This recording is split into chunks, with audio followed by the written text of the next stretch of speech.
In 1947, a defendant took her seat in the Krakow dock. She was a functional cog in a state machine that processed 500,000 human lives. Yet her journey began far away, in a quiet Austrian province. How did a Catholic peasant woman become a critical node in the camp system? The answer lies in the geopolitical shifts of Europe. Poland established the Supreme National Tribunal. The new Continental Order demanded the complete dismantling of the SS apparatus. Judges put the architecture of extermination on trial. State justice confronted state terror. Prosecutors laid out the cold mechanics of murder. Maria Mandel operated as a flawless administrative unit. Her true weapon was not a whip, it was bureaucracy. A steady hand leaving a signature on the weekly official execution lists. Black ink on state paper. Routine paperwork sealing thousands of fates. The geopolitical realignment of the continent destroyed the old regime. The tribunal weighed the bureaucratic evidence. The judges delivered the absolute penalty. The state executioner carried out the death sentence on a frozen morning in 1948. Long before the Krakow tribunals, another world existed. On January 10, 1912, Maria Mandel entered the political realities of a fracturing Austro-Hungarian empire. The village of Moonskirchen stood quiet, an anchor of the old system. Her father, Franz Mandl, embodied the Catholic conservative establishment. A master shoemaker, a community pillar. His household projected absolute order. Her mother fought severe depression behind closed doors, suffering nervous breakdowns in silence. Mandel left school at 12. She traded books for farm labor. For years, she drifted across a shifting Europe. She washed floors in Switzerland. She cleaned hotel rooms in Innsbruck. Homesickness eventually pulled her back to the rural Austrian borders. She found an anchor in civil service. The dry thud of postal stamps marked her new reality in a state communications office. A measured, predictable rhythm. A normal life. She accepted a marriage proposal from a soldier of the Wehrmacht. A postal worker's identity card rested in her pocket, serving as a definitive symbol of social stability. Yet the national framework around her was breaking. Her father held his ground with the Christian Social Party, publicly declaring his opposition to the advancing political machinery of the Third Reich. On March 12, 1938, the Austrian border ceased to exist. The geopolitical shift instantly dismantled the Mandel family's social standing. Why did the fiancé of a Wehrmacht soldier lose everything in a single day? The new state machine automatically rejected the politically unreliable. The clerk handed her the official termination notice, stamped heavily with the black eagle of the Third Reich. Mandel surrendered her postal uniform. She stepped out onto altered streets. Spring flowers lay crushed under the steel tracks of advancing German armor. Her fiancé severed their engagement, knowing that a dissident family background posed a direct threat to his ascending military career. Ambition won. He walked away. The Anschluss expanded German territory by 17%, triggering an immediate wave of brutal political purges. Within weeks, the Gestapo executed 70,000 arrests in Vienna alone. The Reich rapidly reorganized the entire civilian landscape around absolute loyalty. The new apparatus locked Mandel out. In September 1938, she fled to Munich. She sought shelter with her uncle. He served as a municipal police officer. Mandel wanted a state law enforcement job. The department had no vacancies. Instead, her uncle pointed her toward an expanding parallel structure, a guard position, at a concentration camp. The SS offered a starting salary of 105 Reichsmarks, exactly double the monthly wage of a civilian hospital nurse. Pushed out of Munich's civil society, Mandel found her place within the isolated structure of the SS in October 1938. She entered the Lichtenberg camp. How was loyalty to the system tested? Through a standardized test of 20 questions and the readiness to apply force on command. Lichtenberg operated as one of the first SS structural units testing protocols for isolating political enemies of the state. The assimilation process was highly bureaucratic. A raised right hand, the spoken vow of absolute loyalty to the Führer, the handover of a heavy ring of keys. The bureaucratic oath instantly erased civilian moral barriers. Violence became a daily administrative norm. A metal key became the first instrument of state-sanctioned violence in her hands. She beat a prisoner completely unconscious. She dragged the limp body across the camp courtyard.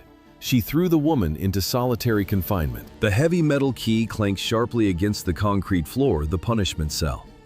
Her own cousin witnessed the brutality and quit the service in pure disgust. Mandl stayed. She excelled. The ideological calibration worked flawlessly. The state machine required her standardized ruthlessness elsewhere. She signed the official transfer papers on May 15, 1939. Frost locked the earth. Prisoners stood barefoot in the bitter cold. The daily inspections lasted from 4 o'clock until 6 o'clock in the morning, sometimes longer. Absolute silence covered the massive courtyard. A single whisper cut through the freezing air.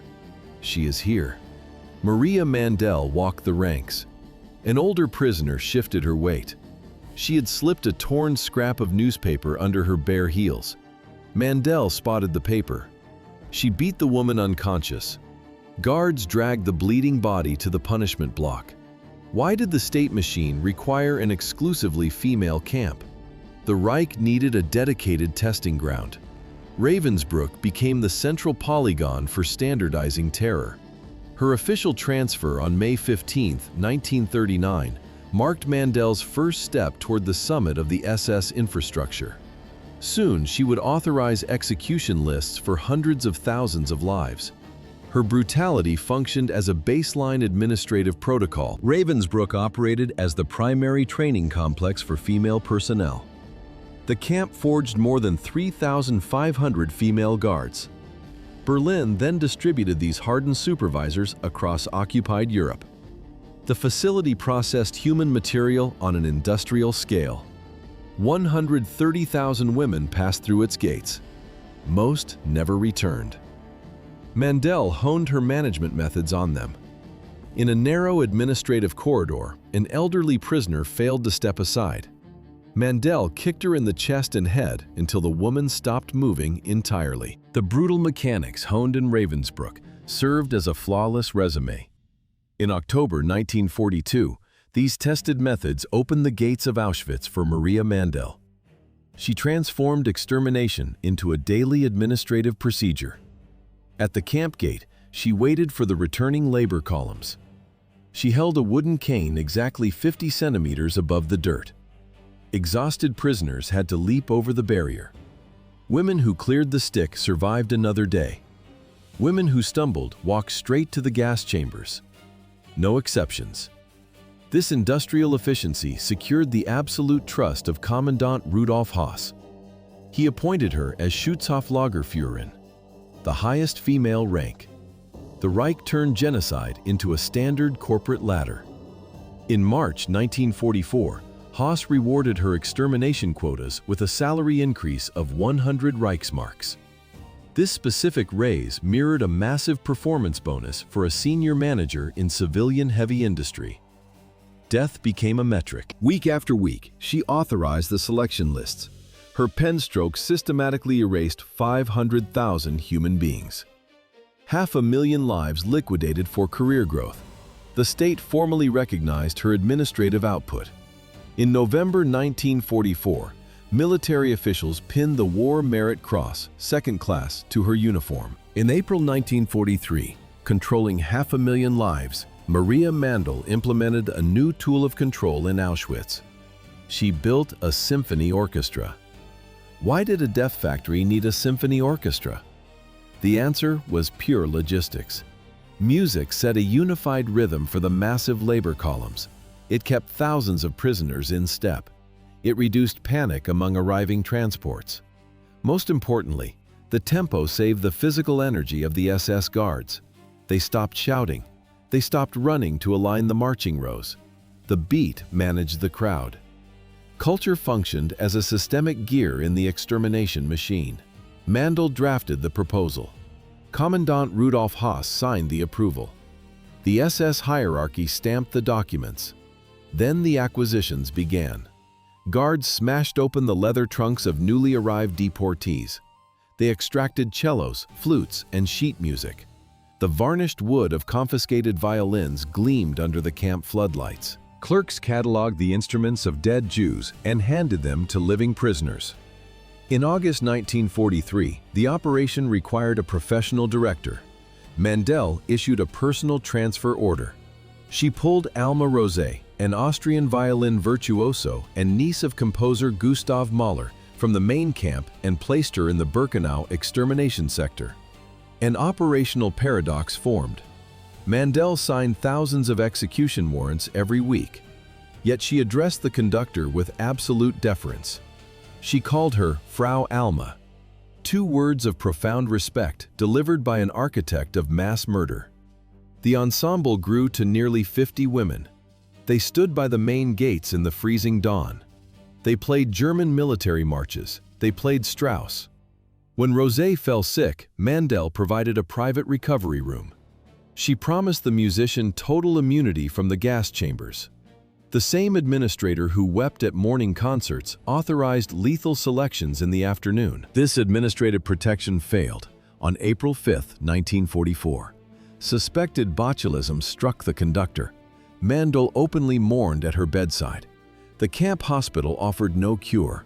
She was 38. By December 1944, the Auschwitz administrative machine cracked under Soviet artillery fire. Where do you run when a state entirely collapses?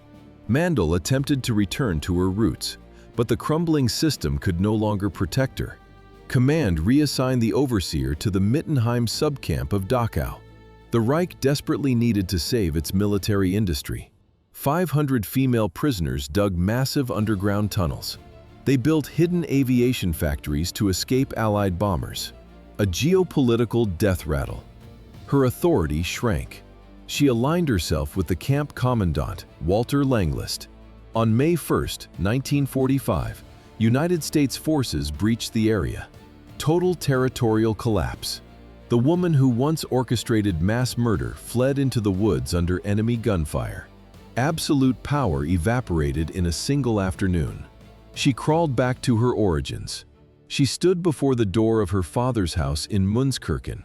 The wooden door remained firmly locked. Franz Mandl looked at his fugitive daughter and turned her away. She hid with her sister. It merely delayed the inevitable. On August 10, 1945, American troops arrested her. The Nazi state apparatus was completely dismantled. They extradited her to Poland. Extradition in the autumn of 1947 meant a noose at dawn. But first, the new Polish state required a public, documented reckoning. How do you legally dismantle a camp system? On the 24th of November, 1947, Poland opened a tribunal built entirely on a strict documentary foundation. The Supreme National Tribunal convened in Krakow. Authorities placed the dock inside the National Museum. Standard courtrooms simply could not hold the massive crowds. 44 former SS personnel faced the judges. This group represented less than 1% of the 7,000 guards who had operated the Auschwitz machinery.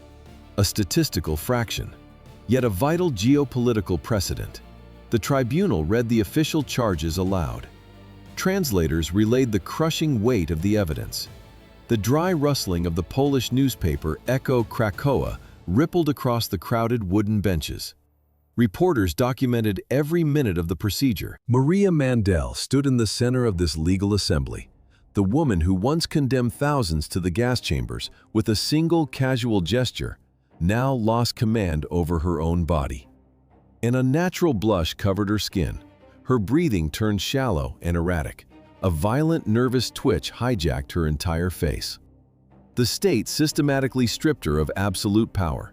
Her physiology simply collapsed under the pressure. On the 22nd of December, 1947, the judges delivered the verdict: death by hanging. The legal machine allowed one final bureaucratic step before execution. Mandel wrote a personal petition for clemency. The document traveled directly to the capital. President Boleslav Beirut signed the official rejection. Once President Beirut denied the appeal, the state machine initiated its standard liquidation protocol. 21 former SS personnel faced the rope. Mandel went last. She heard the mechanics of justice working. 4 colleagues dropped right before her turn. The snap of heavy ropes echoed across the prison courtyard. When the guards came, her composure shattered. She screamed, she fought. They dragged her violently toward the wooden steps. At exactly 7:32 in the morning, her pulse stopped. The geopolitical retaliation did not end on the scaffold. The Polish government systematically erased her identity. Her corpse became mere biological material. A transport delivered the remains to Jagiellonian University for 6 weeks of anatomical research. This was one of Europe's oldest academic pillars, the exact same institution whose professors the Nazis had tried to wipe out in 1939.